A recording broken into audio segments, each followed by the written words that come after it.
अस्सलाम वालेकुम, मैं हूं अफसा कोमल। मुल्क के सबसे बड़े सूबे पंजाब की तकदीर का फैसला होने को नहीं आ रहा। पिछले 3 महीने से कशमकश जारी है सूबे में और अब लेकिन कल उम्मीदें हैं सबको। कल जुमे का रोज़ भी है और इस दिन एक अहम इंतखाब होने जा रहा है सीएम पंजाब के हवाले से। और एक तरफ जहां मुख्तलिफ हल्के ये उम्मीद जाहिर कर रहे हैं कि कल के बाद कुछ स्टेबिलिटी आएगी मामलात में, लेकिन जो पीटीआई की तरफ से जिस किस्म के इल्ज़ामात लगाए जा रहे हैं तो उनकी तरफ से बारहा ये बात कही जा रही है कि जो पंजाब के अवाम ने मैंडेट पीटीआई को वाज़े तौर पे दिया है उसको रोकने के लिए, उनकी मर्जी के सीएम बनाने के लिए परवेज़ इलाही जो उनके उम्मीदवार हैं उसके रास्ते में रुकावटें आड़े आ रही हैं। और एक बार फिर ये इल्ज़ामात दोहराए गए हैं आज भी पीटीआई की तरफ से कि लोगों को धमकाया भी जा रहा है और उनको रिश्वत भी दी जा रही है। जैसा कि आप सुन रहे थे आगाज़ में फवाद चौधरी जो कि एलानिया ये बात कह रहे थे। और खान साहब ने आज हॉर्स ट्रेडिंग के खिलाफ मुल्क गिर एहतजाज की कॉल दी हुई है, जिसमें इस इल्ज़ाम को दोहराया जाएगा कि जो हुकूमत है, हुकूमती इत्तेहाद है, जरदारी साहब के हवाले से भी खास तौर पे बात इल्ज़ाम लगाया जा रहा है कि वो खरीदो फरोख्त कर रहे हैं इस वक्त ताकि परवेज़ इलाही को वज़ीर आला ना बनाया जा सके। फिर जो इल्ज़ामात हैं उनकी नौयत उनमें बड़ा तजाद है। कभी कहा जा रहा है 10 करोड़ की ऑफर्स की जा रही है, किसी तरफ से कहा गया 40 करोड़ की और किसी तरफ से कहा गया 50 करोड़, लेकिन इल्ज़ाम के सबूत सामने नहीं रखे गए हैं। और यही बात जब आज राना सनाउल्लाह साहब के हवाले से दरख्वास्त लेके सुप्रीम कोर्ट के सामने गए तो अदालत की तरफ से भी कहा गया कि सिर्फ बातों की वजह से कुछ फैसला सादिर नहीं कर सकते, इल्ज़ामात हैं तो उनके सबूत भी आप हमारे सामने लेकर आए। एक और रहनुमा है जो नून लीग के इलियास चिन्योटी साहब एमपीए, उन्होंने भी इल्ज़ाम लगाया, इसी तरीके से दावा किया कि काफ लीग ने उनको 10 करोड़ की ऑफर की, लेकिन इल्ज़ाम जब उनसे पूछा गया कि इसका सबूत क्या है तो नाम भी नहीं बताया उन्होंने किस शख्स की तरफ से किया गया और कोई सबूत भी सामने नहीं। तो यानी दोनों तरफ से एक ही तरह के, एक ही नौयत के इल्ज़ामात हैं। अब इन्हीं मामलात के पेश नज़र इस वक्त लाहौर के निजी होटल्स के अंदर अपने अरकान को रखा हुआ है दोनों अतराफ से। पीटीआई की तरफ से भी 187 अरकान पास होने का दावा किया जा रहा है और कहा है कि ये इनको हमने होटल में रखा और हम कामयाब करा लेंगे परवेज़ इलाही को, जबकि नून लीग की तरफ से भी अपने अरकान साथ होने का दावा है। और राना सनाउल्लाह साहब ने जो मुतनाज़े एक बयान दिया था जिसकी गर्दिश रही कि 5-7 लोग आगे पीछे हो सकते हैं, वो उसको मजीद आगे बढ़ाते हुए आज मजीद दिफा करते हुए ये कह रहे थे कि 5 नहीं 50 अरकान भी ऐसे हो सकते हैं, क्योंकि पीटीआई के अपने हलकों के अंदर इसके ऊपर सवाल उठाया जा रहा है। क्योंकि खान साहब माजी में परवेज़ इलाही साहब के हवाले से कहते थे कि वो पंजाब के सबसे बड़े डाकू हैं। तो ये मामलात हैं, इसमें हम आज के प्रोग्राम में ये जानने की कोशिश करेंगे कि अगर ये इल्ज़ामात का सिलसिला भी जारी रहा और कल के इंतखाब में भी रुकावट आती है तो इस सूरत में सियासत तो एक तरफ, लेकिन सूबे का जो नुकसान हो रहा है उसका जिम्मेदार फिर किसको ठहराया जाएगा और क्या वाकई ये इल्ज़ामात ठीक हैं जो दोनों तरफ से लगाए जा रहे हैं, खासकर पीटीआई की तरफ से, और मुल्क भी गिर एहतजाज भी किया जा रहा है। इसके ऊपर हमने बात करने के लिए पहले रब्ता किया है। मियाँ जावेद लतीफ़ साहब हमारे साथ हैं, वफाकी वज़ीर हैं और सीनियर रहनुमा हैं मुस्लिम लीग नून के। मियाँ साहब बहुत शुक्रिया आपके वक्त के लिए। पीटीआई की तरफ से आज भी ये दावा किया जा रहा है कि धमकियाँ भी दी जा रही हैं और लोगों को खरीदने की भी कोशिश की जा रही है। और राना साहब का बयान और सुप्रीम कोर्ट में तो जो भी इसके ऊपर बातचीत हुई, लेकिन वो भी अपने बयान के ऊपर कायम है। आपसे मैं जानना ये चाह रही हूँ कि पीटीआई को अगर 20 हल्कों के अवाम ने मैंडेट दिया और वाज़े मैंडेट दिया है तो आप लोग इस वोट को इज्जत क्यों नहीं दे रहे हो, उनके वोट को? अब सब बात तो सीधी सी है कि ये आइन शिकनी कर कौन रहा है और इसका आगाज़ किस तरह हुआ। आप देखें कि जब आप मरकज़ में अपनी अक्सरियत खो चुके थे तो इमरान खान ने डिप्टी स्पीकर के ज़रिए नेशनल असम्बली के फोरम पे क्या किया, और उसके बाद यही जिसको कल इंतखाब करवाने की ख्वाहिश कर रहे हैं पंजाब में, तो इन्होंने पंजाब असम्बली में क्या किया और इल्ज़ाम दूसरों पे लगाते हैं। मैंने अपनी सियासी ज़िंदगी में या पाकिस्तान की पूरी ज़िंदगी में कभी ऐसा नहीं हुआ कि आइन शिकनी वर्दी वाले के बग़ैर किसी ने की हो। वर्दी वाले तो करते आए हैं, मगर ये वाहिद शख्स है जो मुंतखब नुमाइंदा ख़ुद को कहता भी है इमरान खान, और आइन शिकन भी ठहरा। और सुप्रीम कोर्ट के एक मुअज़्ज़ज़ जस्टिस ने क्या कहा, उन्होंने कहा इमरान खान आरफ अलवी प्रेसिडेंट जो हैं और स्पीकर उस वक्त के और डिप्टी स्पीकर, उनके ख़िलाफ़ आर्टिकल 6 का इतलाक़ होना चाहिए। वजह क्या है? आइन तोड़ा। और ये क्या है कि मतलब अगर वर्दी वाला आइन तोड़े तो वो आइन शिकन और बग़ैर वर्दी वाला आइन तोड़े तो उसको कुछ ना कहा जाए, और यहाँ तक जी वो कह दे। ये तो अदालत ने अपने इजाफी नोट के अंदर ये बात कही थी, लेकिन मामला पंजाब की अगर हम स्पेसिफिक बात करें तो पंजाब में पहले कैबिनेट बन नहीं सकी, फिर बनी तो उसमें से वुज़रा इस्तीफे देके कैंपेन करने में लग गए, ये एक इंतखाबी माहौल वहां पर चल रहा है। लेकिन अगर तमाम दोनों जमातों की सियासत को एक तरफ रखें, आप लोग अगर कल भी परवेज इलाही को वज़ीर आला नहीं बनने देते तो फिर खान साहब भी तो इतने आराम से बैठ नहीं जाएंगे, फिर मामलात अदालत में जाएंगे, फिर एक बार मुनहरिफ होने वालों के हवाले से, डिफेक्ट करने वालों के हवाले से एक बयानिया बनाया जाएगा। तो क्या वाकई खरीदो फरोख्त का इल्जाम दुरुस्त है उनका? इस वक्त जरदारी साहब क्या कर रहे हैं पंजाब में? अच्छा, मुझे ये बताएं कि जब आप सेनेट के चेयरमैन के ख़िलाफ़ अदम एतमाद लेकर आए और अक्सरियत होने के बावजूद अक़लियत कामयाब हो जाए, तो क्या फिर हार्स ट्रेडिंग हुई थी वहाँ? आप मुझे कोई बता दे कि जो बलूचिस्तान असम्बली में सनाउल्लाह ज़ाहरी जो थे, हमारे चीफ मिनिस्टर थे, अक्सरियत में होने के बावजूद अक़लियत वालों ने अदम एतमाद कामयाब करवा ली, तो कोई बोलेगा वहाँ, कोई नोटिस लेगा, कोई अदालतें नोटिस लेंगी उस चीज़ का? और यही मैं आज कहने लगा हूँ, जो आप सवाल कर रहे हैं बार बार कि कल अक्सरियत को आप मुंतखब नहीं होने दें। भाई हम कौन होते हैं? अगर वोटर जो है उसको वोट नहीं देना चाहता, और ठीक कहा सनाउल्लाह ने कि भाई अगर कल तक आप डाकू कहते रहे, पंजाब का सबसे बड़ा डाकू, और जिस डाकू को मुंतखब करवाना चाहते हैं उसको आपका वोटर जो है, पीटीआई का मेंबर जो है, वो वोट नहीं देना चाहता, तो मैं किस तरह उसको ज़ोर दे के कहूँगा कि नहीं इसको लाजमी वोट दो? और उसी तरह आप ये उससे पूछेंगे कल तक जिसको पंजाब का बड़ा डाकू कहते थे, वो कहते थे नैपियाँ चेंज होती हैं। मेरी ज़बान तो जेब नहीं देती जो एक दूसरे के ख़िलाफ़ परवेज़ लाई इमरान खान के ख़िलाफ़ कहता रहा और इमरान खान परवेज़ लाई के मतलब कहता रहा, या उस वक्त बातें सच थी या आज जो कुछ कह रहे हैं वो सच है। और क्या परवेज़ लाई ने ये बात नहीं कही थी एक प्रोग्राम में कि इसने कहा, और बतौर स्पीकर के ये बात कही कि उन्होंने कहा मेरी जमात को जब तोड़ा जा रहा था तो मैं उस वक्त के आर्मी चीफ के पास गया, मैंने कहा मेरी जमात को तोड़ के तो आप पीटीआई बना रहे हैं, तो क्या किसी ने आज तक जवाब दिया उसका? तो इसी तरह फिर ये सारे जो लोटे एक दूसरे के खिलाफ हैं, उनके रिश्वत देने के या फिर हॉर्स ट्रेडिंग के इल्जामात को तकवीत भी ऐसे मिलती है कि जो 25 अरकान पहले अलग हो गए, डिफेक्ट कर गए थे, तो बाकी लोग वो फिर अब जब जो उनको इंतखाबी तौर पे भी फतह हासिल हुई पीटीआई को, तो उसके बाद क्यों डिफेक्ट करेंगे बगैर किसी ऑफर के या बगैर किसी ऐसी वजह के? और ये भी एक हकीकत है कि हमारे यहाँ पैसे चलते हैं। सेनेट का हवाला आपने दिया और इससे पहले भी पीटीआई के इल्जामात रहे। अब आगे मैं आपसे ये भी जानना चाहती हूँ, आपके बयानात आजकल बहुत ज्यादा गर्दिश में है। आपने कहा हुकूमत हार गई और नवाज शरीफ साहब का नजरिया जीत गया। कैसे ये बात मान ली जाए कि नवाज शरीफ साहब की मर्जी शामिल नहीं थी ये हुकूमत बनने में, उसके कंटिन्यू करने में? क्योंकि जब हुकूमत बनी तो उसके बाद काबीना लंदन चली गई नवाज शरीफ साहब से मुलाकात के लिए, सेपरेटली बिलावल साहब ने भी अलग से जाके उनसे मुलाकात की, इत्तेहादी भी ऑन बोर्ड थे और इस हुकूमत में नून लीग के शामिल लोग भी। कुछ लोग ये बात कर रहे हैं कि आप और कुछ लाइक माइंडेड लोग बैड कॉप का किरदार अदा कर रहे हैं इस वक्त, जब आपको नजर आया कि बयानिया इस वक्त आपके पास मौजूद नहीं और खान साहब को उनके बयानिए का फायदा हो गया पंजाब में। नहीं, देखें बात यह है कि ये पूरी जमात ने जब फैसला कर लिया, अब उस पर कोई हमारा इख्तलाफ नहीं है।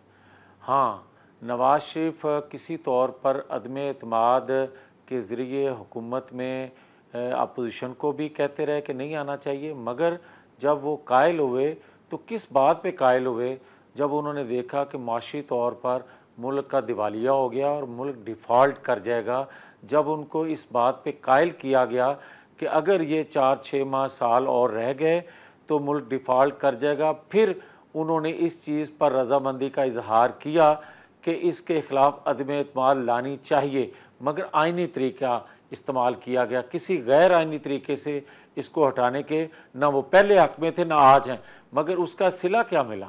आप ये देखें कि हमने किस लिए ये अदम एतमाद की थी कि मालियाती अदारे जो हैं रियासत के साथ रियासती मफाद में डील करेंगे, और अगर सियासी अदम इस्तेहकाम रहेगा तो कौन सा ऐसा रियासत है या ताकतवर लोग हैं मुल्क के बाहर जो पाकिस्तान के साथ पाकिस्तान के इंटरेस्ट में को डील करते?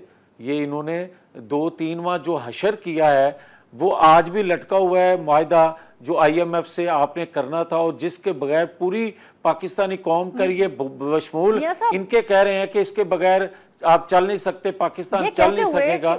जिससे जो आप लोग उनके बारे में कहते हैं उनकी मईशत के पॉलिसी के हवाले से और फिर हुकूमत में आने की वजह जो on the face of it ये बताते हैं कि मईशत को संभालना था। आज डॉलर 127 रुपए के ऊपर है और इसको सियासी अदब में इस्तेहकाम जो खान साहब की हुकूमत वक्त से पहले घर भेजने से क्रिएट हुआ उसकी जिम्मेदारी आपके ऊपर दूसरी तरफ से डाली जा रही है। एक ब्रेक की तरफ मुझे जाना है, मैं आपसे ये जानना चाहूंगी कि आपने किसी मजबूरी का जिक्र किया था, तो आखिर मजबूरी थी कि अगर आप अब कह रहे हैं कि नवाज शरीफ साहब भी इस बात को, इस हकीकत को मान ही गए कि मईशत को संभालना पड़ेगा तो इसलिए हुकूमत में रहना पड़ेगा, हालांकि आगाज में वो ऐसा नहीं चाहते थे। ब्रेक के बाद जानते हैं मियां साहब से। ब्रेक के बाद खुशामदीद, हमारे साथ मियां जावेद लतीफ साहब मौजूद हैं।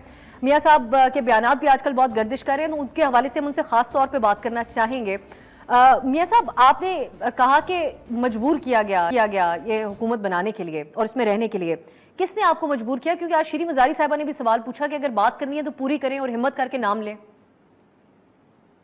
बात तो मैंने कही है और आज फिर तो रहा हूँ, मजबूरी थी पाकिस्तान की, मजबूरी थी अवाम की, और हमने माजी में ऐसा किया। और देखें, जो कौमी जमातें होती हैं वो रियासत के लिए कुर्बान होती हैं, ये सबसे पहला फ़र्ज समझती हैं। मगर बदकिस्मती कि पाकिस्तान में किसी कौमी जमात ने माजी में अपनी सियासी कुर्बानी कौम के लिए नहीं दी, मगर हमने वो भी करके दिखाई।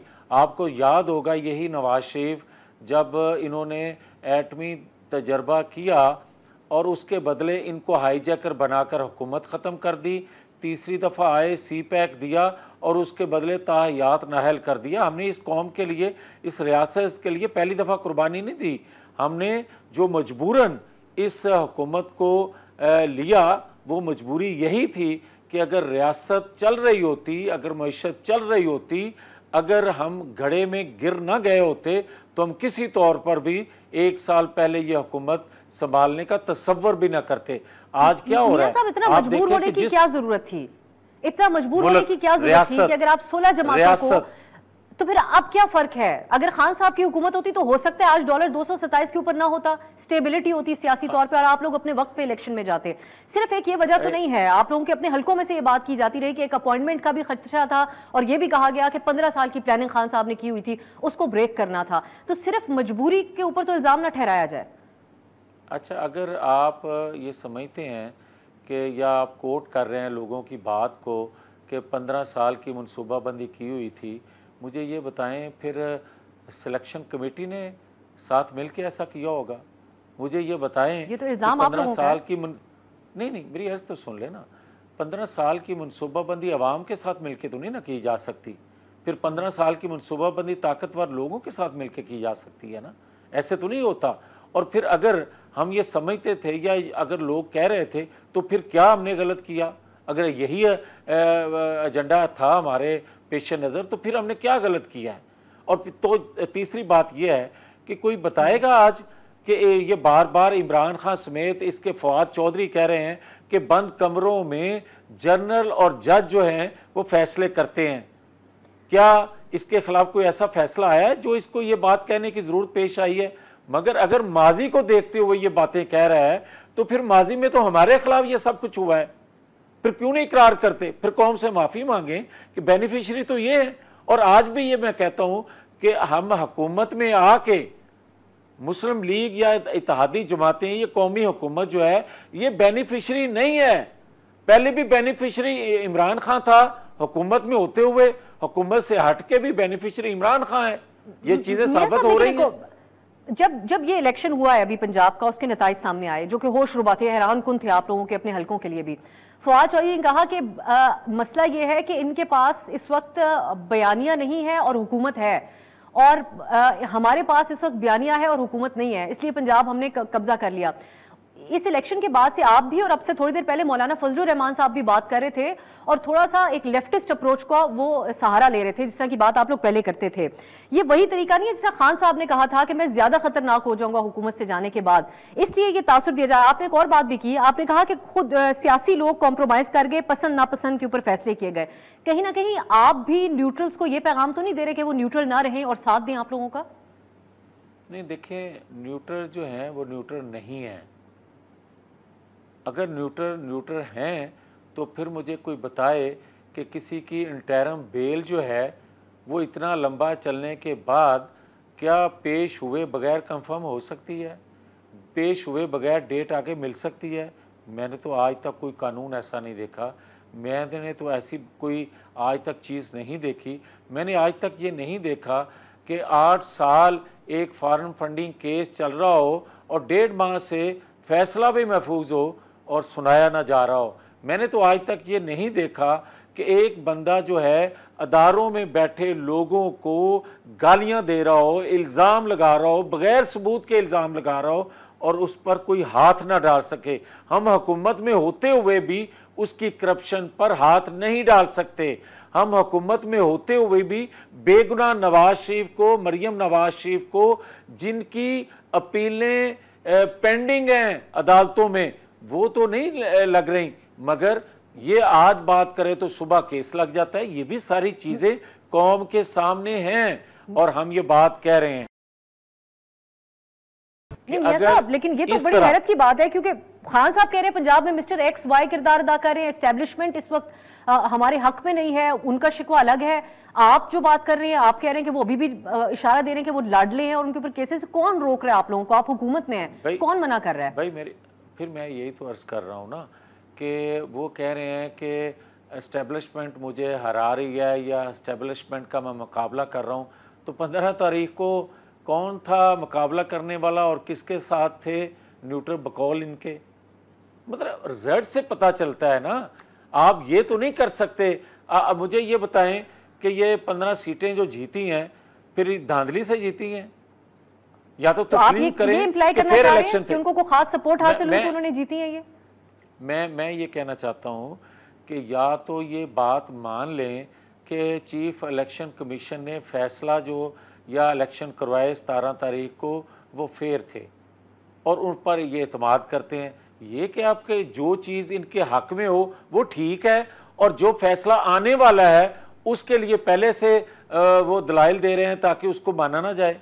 ये क्या बात है? और इसके लिए ही मैं बात करता हूँ कि अगर चंद लोग इकट्ठे करके, अगर चंद हज़ार लोग इकट्ठे करके अदारों पर दबाव डाल के अपनी मर्जी के फैसले लिए जाएंगे तो खुदा न खास्ता ऐसी रवश मुल्क के अंदर जो पैदा की जा रही है, कह रहे हैं कि दबाव करके वो फॉरेन फंडिंग का फैसला रुकवा रहे हैं।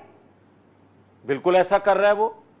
और ये मैं बात बिल्कुल यकीन से आपको कह सकता हूं कि 8 साल से दबाव के तहत इसने फैसला नहीं आने दिया। 8 साल से, जिसमें 4 साल इसकी हुकूमत भी रही, कौन रोकता था उसको? और क्या अपना हुकूमती असर रसूख इस्तेमाल नहीं होता था? वही सिलसिला जारी है।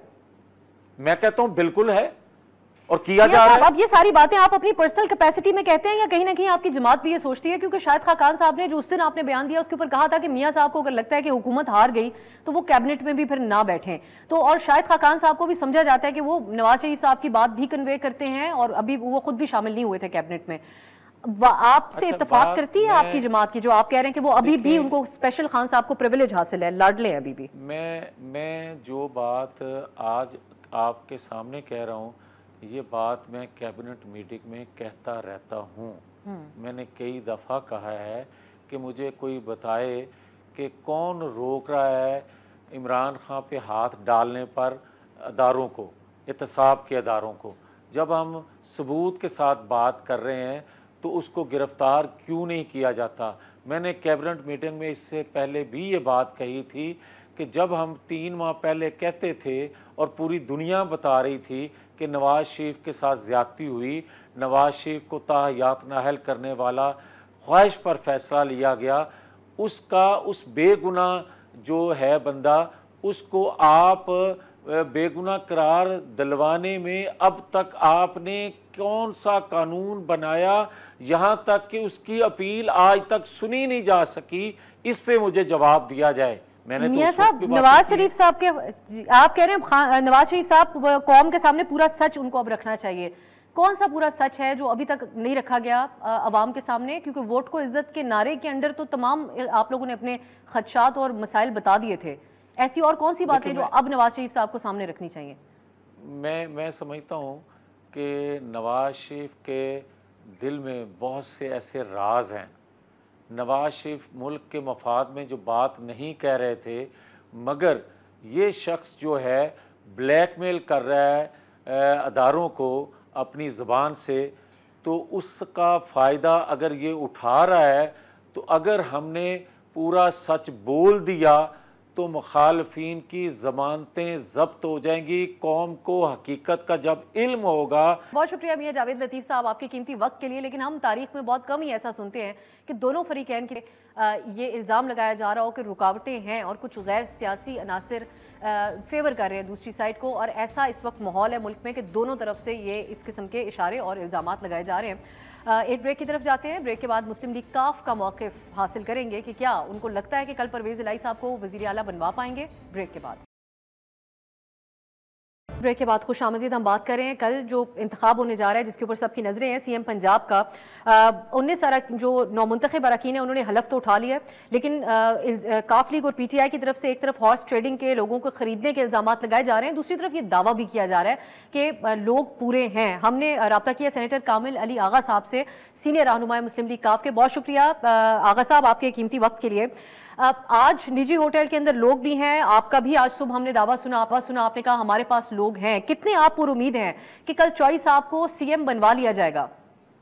अल्हम्दुलिल्लाह, यकीनी तौर पे हमारे वोट पूरे हैं। कोशिश कर रहे हैं, ज़ाहिर है इन्होंने हमेशा सियासत के अंदर गन डाला है। आप देख लें, छांगा मांगा से लेके सिंध हाउस तक ये बड़ा लंबा सफ़र है। ये रास्ते में पीसी बूरबंद भी आता है, मैरियट होटल इस्लामाबाद आता है, नथिया गली आती है। ये सारी चीज़ों के बाद इन्होंने अब ये पंजाब के सीएम के इलेक्शन के अंदर जो गन डाला है और कोशिश की है, लेकिन अल्हम्दुलिल्लाह एक आदमी के अलावा कोई भी अपनी जगह से नहीं हिला। इंशाअल्लाह ना कोई हिलेगा और तादाद हमारी पूरी है, और इंशाअल्लाह कुछ आज़ाद जो असम्बली के मेंबर हैं वो भी चौधरी परवेज़ इलाही को वोट डालेंगे। आप देखेंगे कल इंशाअल्लाह हमारी जो अपनी स्ट्रेंथ है उससे ज़्यादा वोट निकलेंगे इंशाअल्लाह। कामिल साहब, राना सनाउल्लाह साहब तो मुख्तलिफ बात कर रहे हैं। वो कह रहे हैं कि 5 लोग क्या 50 लोग पीटीआई से नाराज़ हैं इस वक्त पार्टी के अंदर से, और मसला ये है कि खान साहब परवेज़ इलाही साहब के हवाले से जो बातें पहले करते थे उसकी वजह से इख्तलाफात हैं पीटीआई के लोगों के, और वो ये वजह है कि खान साहब कहते थे उनको पहले पंजाब का डाकू परवेज़ इलाही साहब को, तो ये वजह है। उन्होंने कहा मैं जो 5-7 बंदे अलग होने का कहता था वो इसलिए कह रहा था कि पीटीआई से नाराज़ लोग बीच में से निकल जाएंगे। देखें, ये लंबी बात है। अगर मैं आपको बताऊं तो ये राना सनाउल्लाह मरियम और कलसूम नवाज के मुतल्लिक और कैप्टन सफदर के मुतल्लिक क्या कहता रहा, ये तो एक FIR रजिस्टर है, उसके अंदर पूरी स्टोरी लिखी हुई है। तो ये लोग हैं इस काबिल कि इनको डिस्कस किया जाए। ये आज क्या कहेंगे, कल क्या कहेंगे, ये गलाजत फैलाने वाले लोग हैं। ये हमेशा से इन्होंने सियासत के अंदर गंद डाला है, गलाजत फैलाई है, और गलाजत के अंदर से ये हमेशा सोना ढूंढने की कोशिश करते रहे हैं, और इनको बाज़ औक़ात मिल भी जाता रहा है। लेकिन इस मरतबा इंशाल्लाह लोगों को इतना शऊर आ चुका है, आपके मीडिया की वजह से लोग इतने अवेयर हो चुके हैं, वो समझते हैं। और ये जो ज़िमनी इलेक्शन है इसने तो मोहर लगा दी है ना बेज़मीरों के ऊपर, और अब कोई बेज़मीरी करने के लिए तैयार नहीं है। वो समझते हैं, हर कोई समझता है कि जो बेज़मीरी करेगा उसका वही हाल होगा जो इस ज़िमनी इलेक्शन के अंदर अवाम ने किया। अवाम ने भरपूर अंदाज के अंदर इमरान खान के बयानिए का साथ दिया है, और जहां हम मीडिया ने लोगों को अवेयर किया, जी आप जैसे बात कर रहे हैं, मीडिया ने जहां लोगों को इस बारे में अवेयर किया, ठीक गलत और सही, वहीं कहीं ना कहीं सियासी शख्सियात के इल्जामात, बगैर सबूतों के इल्जामात के तहत मीडिया इस्तेमाल भी हो गया अवाम को गुमराह करने के हवाले से। अभी वोट ऑफ नो कॉन्फिडेंस आई, पीटीआई ने बहुत दावे किए कि हमारी खातून रहनुमा को इतने की ऑफर की गई, उसको इतने की ऑफर, किसी चीज का कोई सबूत नहीं रखा गया। अब पंजाब के अंदर जो कुछ हो रहा है उसके हवाले से इल्जाम, कोई कह रहा है 10 करोड़, को कह रहा है 40 करोड़, को कह रहा है 50 करोड़ रुपए। लेकिन आज सुप्रीम कोर्ट ने कह दिया कि इल्जाम क्या है, इसके ऊपर हवाले से सबूत क्या है, क्योंकि दूसरी तरफ से काउंटर इल्जाम भी लग रहा है चिन्योटी साहब की तरफ से आप लोगों के ऊपर बराह रास्त कल रात को उन्होंने काफ लीग का नाम लिया है। अब अगर कोई पूछना चाहे तो पूछ ले, वो हम कोई मोतरद नहीं है, जो हमारे पास सबूत होंगे वो हम पेश करेंगे। कल जो पटिशन दाखिल की है सुप्रीम कोर्ट के अंदर उसमें 3 एफिडेविट लगाए गए हैं और 3 एफिडेविट वो लोग हैं जो अल्हम्दुलिल्लाह इस वक्त भी मौजूद हैं और उन्होंने उसके ऊपर अपने सिग्नेचर किए हैं और अपना आईडी कार्ड नंबर लिखा है और वो मौजूद हैं। वो अदालत में जाके भी बयान देने के लिए तैयार है कि किस तरीके से वो जो अता तारड़ उसने एक खातून मेंबर के ज़रिए टेलीफोन पे रब्ता किया, उसके बाद फिर उसने खुद बात की, उसने ऑफ़र किया, उन्होंने एफिडेविट के अंदर लिख दिया हुआ है सारा कुछ।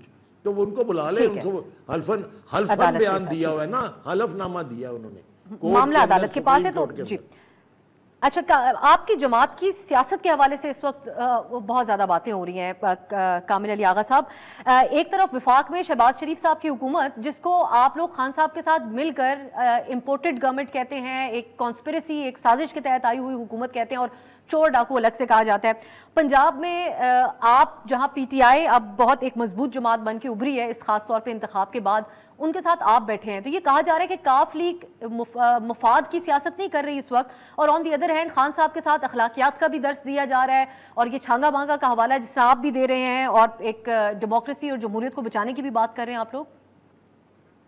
देखें, हमारी जमात के अंदर इख्तलाफात की बात जो करते हैं उनको अब पता चल गया है कि चौधरी शुजात हुसैन साहब ने कल भी और आज से 3.5 माह पहले जब चौधरी परवेज़ लाई साहब नामजद हुए थे वजारत आला के लिए, उस वक़्त भी एक क्लियर स्टेटमेंट दी थी कि हमारी जमात और मैं यानी चौधरी शुजात हुसैन परवेज़ लाई साहब के साथ खड़े हैं और वो वजारत आला के लिए चौधरी परवेज़ लाई की हमायत करते हैं। और कल उन्होंने फिर मोहर सब कर दी ये बयान देके कि मैं और मेरी जमात के तमाम मेंबरान जो हैं वो चौधरी परवेज़ लाई के साथ हैं और उनको वोट देंगे। इसके बाद तो इब्हाम नहीं रह गया। ये ज्यादा सवाल नहीं उठा देता, ये ज्यादा इब्हाम नहीं पैदा कर देता कि पार्टी मौकिफ आखिर आप लोगों का है क्या? क्योंकि पहले जब तक ये कंफ्यूजन थी कि शायद चौधरी शुजात साहब मुख्तलिफ सोच रहे हैं और परवेज़ लाई साहब मुख्तलिफ, तब तो फिर भी अंडरस्टैंडेबल था। लेकिन अब वो विफाक में हुकूमत के अंदर बैठे हैं, उनके बेटे कैबिनेट में शामिल हैं और यहाँ पर वो सपोर्ट कर रहे हैं आप लोग परवेज़ लाई साहब को, तो इस वक्त आप लोग हैं किसके साथ, ये नहीं समझ आ रहा। क्यों नहीं आपको समझ आ रहा? हम सारे अल्हम्दुलिल्लाह इमरान खान के साथ खड़े हैं, हमारी पूरी जमात इमरान खान के साथ खड़ी है। ठीक है, सालक साहब ने इख्तलाफ किया, हमारी जमात के अंदर इख्तलाफ राय सुना जाता है और वो अगर कोई बंदा जो है वो अपने मौक़िफ़ पे कायम रहता है तो ये बात तो कोई अमूमी बात है, ये पार्टियों के अंदर होता है। ये बहुत सारी पार्टियां ऐसी हैं जिनके अंदर ये इख्तलाफ होता है और ऐसे चलता है, लेकिन हम तो कभी मोतरज़ नहीं हुए दूसरी पार्टियों के ऊपर। अगर हमारी जमात में ये पहला वाक़या हो गया है तो ये मेरे ख्याल में कोई ये ऐसी बात नहीं है जो मायूब हो, ये हुआ है और हम इसको एडमिट करते हैं। कामिल साहब, आप कहते हैं चौधरी बिरादरान मुफाहमत की सियासत करते हैं और हम माजी में भी देखते आए हैं वो बातचीत के ऊपर काफ़ी यकीन रखते हैं, लेकिन खान साहब आजकल जो बात कर रहे हैं वो इलेक्शन कमीशन के हवाले से जो उनका मौक़िफ़ रहा, लेकिन इस पंजाब इलेक्शन की कैंपेन में वो मुसलसल मिस्टर एक्स और मिस्टर वाई कहते रहे और इस्टेब्लिशमेंट की तरफ इशारे करते रहे। नताइज आ गए तो उसके बाद उन्होंने जिक्र भी नहीं किया मिस्टर एक्स और मिस्टर वाई का। क्या परवेज़ लाई साहब और आपकी जमात की क़यादत और आप लोग सभी कैंपेन के लिए इदारों की साख को इस्तेमाल करना, इस बात से इत्तफाक करते हैं जो खान साहब तरीका अपना रहे हैं महाज़ाराई का इदारों के साथ? देखें, ये सारी बातें जो हैं इलेक्शन कमीशन ऑफ पाकिस्तान के मुतल्लिक थीं, वो हमारी रिजर्वेशन आज भी मौजूद हैं। ज़िमनी इलेक्शन के अंदर भरपूर अंदाज में धांधली हुई, धांधली की कोशिश की गई, गुंडागर्दी की गई, तशद्दुद किया गया, लोगों के अंदर पंजाब में दाखिले के ऊपर पाबंदियाँ लगाई गई, लोगों को शहबाज गिल जैसी एक मोहतरम शख्सियत को गिरफ्तार किया गया और फिर कई जगह पे ये वाक़यात हुए कि प्रिजाइडिंग अफसर ने जो पोलिंग एजेंट से उनसे सुबह ही पहला काम किया कि उनसे दस्तखत करवा लिए, लेकिन हमने अवेयरनेस होने की वजह से हमारे कारकुनों ने, हमारे सपोर्टर्स ने, हमारे वोटर्स ने रजिस्ट किया और अल्हम्दुलिल्लाह प्रेशर इतना था पब्लिक का कि वो धांधली चल नहीं सकी। लेकिन इस बात से आप इत्तेफाक करते रहे जो खान साहब कह रहे थे कि पंजाब में मिस्टर एक्स और मिस्टर वाई किरदार अदा कर रहे हैं, जो वो एस्टेब्लिशमेंट के हवाले से कहते हैं। इस इलेक्शन में कोई किरदार अदा किया गया एस्टेब्लिशमेंट की तरफ से? मैंने आपको अर्ज किया ना कि ये सारा कुछ जो था वो मेरे नज़दीक इलेक्शन कमीशन और पाकिस्तान की तरफ से था और इलेक्शन कमीशन पंजाब की तरफ से था, और ये सारा कुछ हुआ। सारा दिन आपने देखा, आपकी कैमरे की आंख ने देखा, कहाँ क्या कुछ नहीं हुआ, सारा दिन आपने देखा। बहुत एहतराम से मैंने इसीलिए इलेक्शन कमीशन के हवाले से कहा कि हमारे सामने है कि आप लोगों के उनसे क्या एतराज़ात हैं, लेकिन यहाँ पे मामला सिर्फ इस्टेब्लिशमेंट के हवाले से है, क्योंकि माजी में भी काफ लीग खुद भी एतराफ़ किया जाता रहा कि आप लोग किन की कहने के ऊपर या तो किसी जमात में शामिल होते हैं, किसी हुकूमत के साथ शामिल होते हैं। तो ये मैं जानना चाह रही हूँ कि क्या परवेज़ इलाही साहब और आपकी क़यादत इस बात से बिलीव करती थी जो कैंपेन खान साहब कर रहे थे पंजाब में? ज़ाहिर है जी, जो वो कह रहे थे, वो जो देख रहे थे वो कह रहे थे और उन्होंने कहा और वो साबित भी हुआ। सारी चीज़ें उनकी कही हुई जो हैं वो लोगों के सामने आई। लेकिन ये बात कि वो उन्होंने एस्टेब्लिशमेंट के मुतल्लिक कहा, ये इसका जवाब तो वो इमरान खान साहब दे सकते हैं ना। मुझे जो महसूस हुआ मैंने आपको बयान कर दिया। ठीक है जी, आपने अपनी तनकीद का रुख इलेक्शन कमीशन की तरफ ही रखा है, बाकी आप कहते हैं कि मिस्टर एक्स और वाई के हवाले से खान साहब ही बता सकते हैं। सेनेटर कामिल अली आगा साहब, आपके कीमती वक्त का बहुत शुक्रिया। नाज़रीन, गुफ्तगू आपने मुलाहिज़ा की दोनों तरफ से। अब कल का दिन बहुत अहम होगा और हम भी आपके लिए स्पेशल ट्रांसमिशन भी लेके आएंगे और ये प्रोग्राम भी, और उसमें हम ये देखना बहुत अहम होगा कि कल का ये CM का इंतखाब क्या एक स्मूथ प्रोसेस के जरिए हो जाता है या उसमें कोई रुकावटें सामने आती हैं, वो अब इंशाल्लाह कल ही पता चलेगा। आज के लिए इजाज़त दीजिए, खुदा हाफिज़। हर पीर से जुमा अपने फेवरेट शो न्यूज़ आई को YouTube पर देखने के लिए डॉन न्यूज़ के ऑफिशियल YouTube चैनल पर आइए, उसको सब्सक्राइब कीजिए और बेल आइकन को प्रेस कीजिए।